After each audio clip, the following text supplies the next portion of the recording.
the dumbellation of this Fender Concert 2 is almost complete. We've got some new octal sockets with these bear trap retainers, as opposed to the old springs which eat the glass.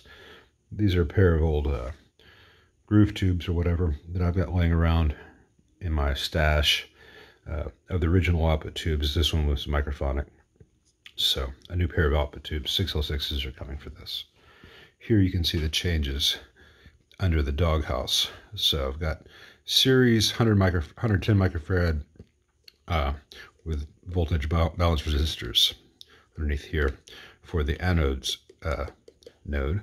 Then for the screen node, I've got a 50, 100 in series, also with the voltage balance.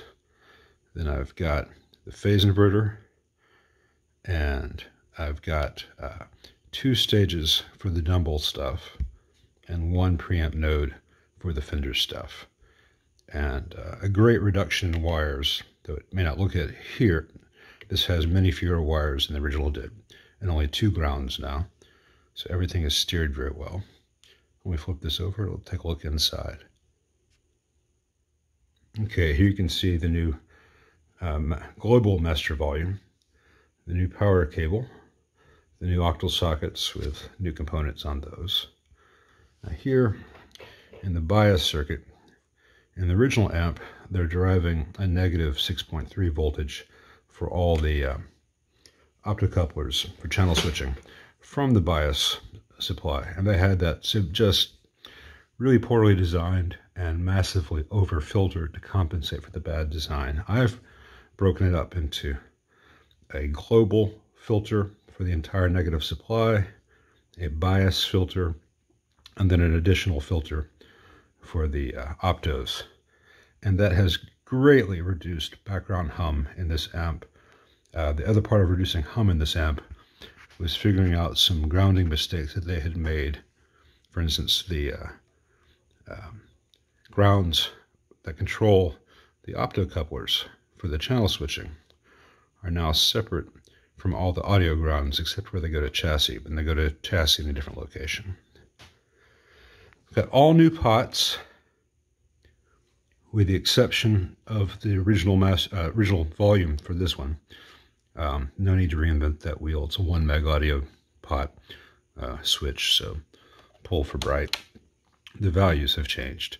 All the other pots are new, including these 2 CTS double pole, double throw switch pots. These are by far the best switch pots on the market.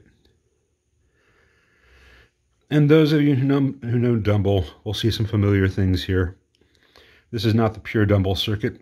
There's areas I disagreed and areas I agreed. So there's some touches like these RN65s. You can see 150K, 220K. There's some familiar stuff there. There's some stuff of my own making. And while this looks like the same rat's nest the original was, you can see a lot of twisted wires here and here and here, taking advantage of common mode cancellation. A lot of new shielded wires put in place.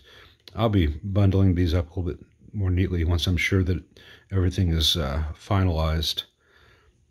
So while there's a lot of stuff in here, things are crossing at right angles, things are shielded well, or things are taking advantage of common mode cancellation with things that are out of phase with each other being twisted together, including this run here going from the outputs to the grids via the master volume, and also tied to this blue wire here to the bias reference. So everything in here is new Vichy caps and F&T caps, and for the most part these 418 and some 600 SPS caps. I think I got one 716 just because of a value I needed. But keeping with the orange drops, going to some really quiet metal film plate resistors here and there, some carbon comps where it's necessary, a lot of carbon films, So this is making the best of the existing board and the layout opportunities that it afforded me. I think this is going to be really good.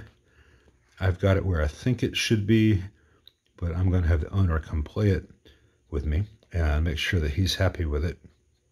It's really going to depend on what guitars he uses, because if he primarily plays a 335, you want it to be a little bit brighter overall.